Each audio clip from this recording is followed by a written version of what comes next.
Tunecore has once again proven themselves to be the absolute worst music distributor on the planet. And oddly enough, their logo has a planet on it. I never thought I'd say this, but they're somehow making DistroKid look good. Tunecore is a music distributor.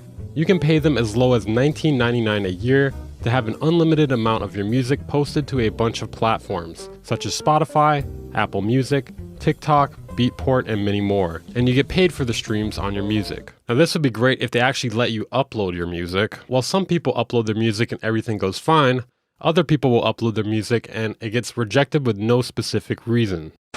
Is Tunecore just a scam? Tunecore does nothing. Content removed.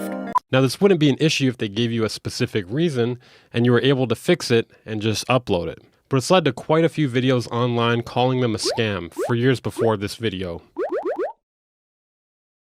Hey you, are you an aspiring SoundCloud rapper? But you've realized SoundCloud is pretty dead these days, and you need to put your music in other places as well. Well, my friend, that is what a music distributor is for. You may be asking yourself, why do I need a music distributor? Well, they make it easier to upload your music to a large amount of platforms. In fact, platforms such as Spotify and Apple Music don't even let you upload your music directly. You have to use a distributor, so they're a sort of gatekeeper to get your music into these places, which makes what we're going to talk about today even more troubling.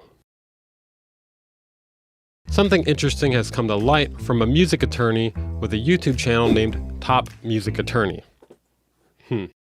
Really on the nose with that name. She posted a video named Dear Tunecore a few days ago, which illuminated a bunch of red flags that I don't think anyone really knew about. The biggest one being, if you break the rules on their platform, they keep your money. It's worse than that though. If they even think you're breaking the rules on their platform, they keep your money. And I'm not talking about the money you paid to get on there, I'm talking about the royalties they owe you. Now what rules am I talking about? Well, I'm sure they have quite a few other rules, but in this case, it is about streaming fraud. Being accused of streaming fraud is like being accused of murder on these platforms. Oddly enough, if you're convicted of actual murder, your music will stay up. But if you pay for a promo campaign that turns out to be sketchy, you're going to jail. What are you in for? So I released a song, right? Wait, hold on. Let me start from the top. Have you ever heard of Tunecore? Lately, music distributors have gone rabid in response to streaming fraud. You might even want to say streaming fraud, because quite often it's not even streaming fraud. Streaming fraud is essentially buying plays on your music or running some sort of bot farm operation in order to run the numbers up on your music. DistroKid will remove your song if they catch you doing this. Tunecore will do the same. The troubling thing about this is they never provide any information or proof of the fraud. If they think you have more than 90% artificial streams on a song, they penalize you for it and remove the song. Since they don't provide any information, you don't even know if it's legitimate. To make it worse, any random person who hates you can buy plays on your music and get it taken down. Quite a few people have had songs removed this year that they swear up and down they have not botted or even paid for any promotion on. This seems to be in response to Spotify making several changes on their platform, one of which is in regard to streaming fraud. They say that they will charge a music distributor $10 if fake plays are detected on their song. Now, they claim that they did this to fight streaming fraud and make distributors more selective about what they allow to be posted on Spotify, which I said earlier doesn't really make a lot of sense because anyone could bot someone else's song and get them thrown in music jail. One thing I found to be extremely weird was Tunecore's response to these changes. They for some reason welcomed them. High volume, low cost distribution services have the most to lose from these changes. When your customers can upload an unlimited amount of songs, and have the potential of costing you $10 per song if somebody happened to bot them, that should be concerning. You should be very concerned. That seems like the kind of change that could actually ruin your business. Now that leads us to some information that had come out recently via the Top Music Attorney's video. It discusses a client who had allegedly been ripped off by Tunecore, and it seems like Tunecore may have even broken the law. The attorney's client has chosen to remain anonymous. He decided to hire her after they kicked him off their platform and removed all of his music. On top of that, they kept tens of thousands of dollars in royalties. So in this scenario, our client, who gave me authority to talk about this generally, hired us because his music got yanked from music platforms. Tunecore locked him out of his account. And in this case, there were tens of thousands of dollars of royalties here. And did not show any proof of the streaming fraud. He tried to get it back for several years before deciding to hire her. Notice how I said several years ago, meaning this was before these new Spotify changes had taken place. She makes a really good point that while the terms do say they can take your money, New York state law says you cannot penalize someone for something in a contract that doesn't equal the damage that was done. This means Tunecore is not following New York contract law, which is where they are located, by the way. And it seems from what we are presented, Spotify did not charge Tunecore for these streams, and this was before the recent change where they would charge distributors. So it sounds like they just decided to keep this guy's money for some reason. There was also a phone call where they called her client a scumbag and not a real artist. Maybe that's why they weren't releasing all those songs that people were uploading. It's all coming together now. I should probably clarify that's a joke.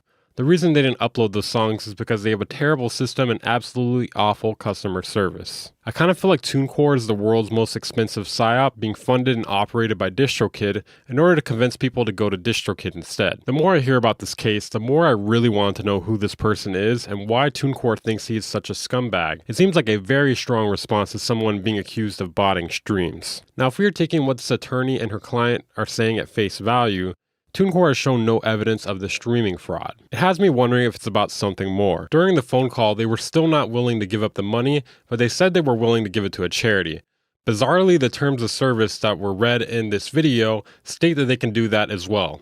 They can give it to a third party. So literally whoever. Now the terms of service she reads are from December 2023, but it happened back in 2020, meaning that those are the terms that they should have acted on. I actually used the Wayback Machine to access the terms in June of 2020, and they were quite a bit different. But it still stated that they could keep someone's money in case of improper conduct. One change I did notice is back then they did not give themselves the ability to give the money to a third party. They have a history of providing terrible service and even taking down other people's music even more recently without a good reason. And would you believe, once again, they provided zero proof. Yeah, it's kind of weird how many people are having the same experience. For those of you who are already tapped in on this channel, you already know what I'm going to say next. Several weeks ago, Tunecore had actually taken down a fellow music production YouTuber's music, with virtually no reasoning. They took down 23 albums of Ben Jordan's for the same reason. He also releases music under the moniker The Flashbulb. They said he committed streaming fraud, yet they provided no evidence, and in fact when you look at his analytics, it looks fairly normal. Weirdly, they didn't keep his money or take down all his music, just almost all of it, so it seems like the consequences are completely arbitrary. They claim Spotify detected streaming fraud on his music, but did not show any evidence, once again. And then Tunecore conducted their own internal investigation to confirm it, which they claim they confirmed it. No evidence though. Wow. There are some conspiracy theories that this happened because he made videos criticizing Spotify and numerous other petty reasons. This ended up getting solved, but only after there was a bunch of backlash. It's really weird how there was no evidence presented, and they only reversed their decision after thousands of people pushed back on it. It's almost as if it wasn't really about streaming fraud. Now, the next person to get screwed by Tunecore, I absolutely dislike.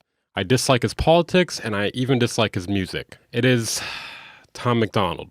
He recently released a song with Ben Shapiro.